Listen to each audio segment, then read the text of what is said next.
Mercredi, c'est la journée internationale de lutte contre les violences faites aux femmes et à cette occasion, nous vous proposons bien d'entendre des témoignages rares, ceux de deux hommes auteurs de violences conjugales.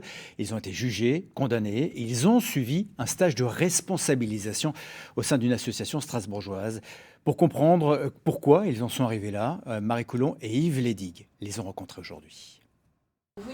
Ils témoignent anonymement pour l'exemple, disent-ils. Nous les appellerons Jean, 49 ans, chauffeur poids lourd, et Gilbert, 33 ans, cuisinier. Deux pères de famille aujourd'hui séparés de leurs compagnes, sur lesquelles ils ont exercé des violences, jusqu'à la fois de trop. Ça faisait pas mal d'années, quoi. Ça se passait très mal avec mon ex-conjointe. Et là, l'année dernière, j'ai eu des gros soucis avec elle. Et c'est monté en puissance. Et au bout d'un moment, on pète les plombs. Hein. Puis ça commence tout doucement. Ça commence par des mots, des gestes. Et après, ça en arrive aux gestes.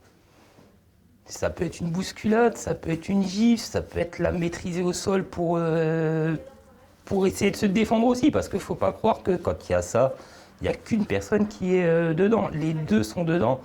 Mais bien sûr, il y a une personne qui sera toujours plus que l'autre. Elle s'est interposée entre moi et mes enfants.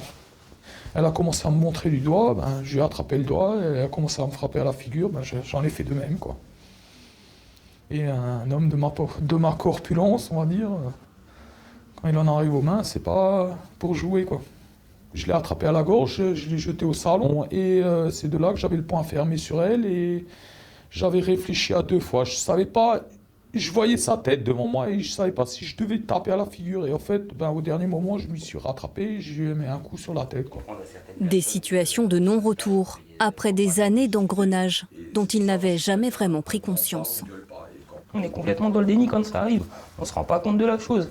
Parce que moi, là-bas, je ne suis pas une personne violente.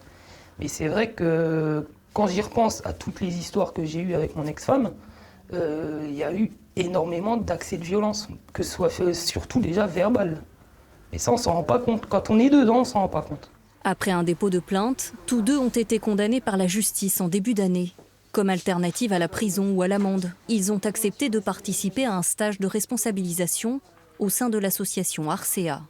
Objectif, libérer la parole pour prévenir la récidive. Dans ce stage, on apprend énormément à dialoguer dans le couple et surtout à comprendre à quel est le niveau maximum qu'on peut atteindre avant que ça parte du mauvais côté.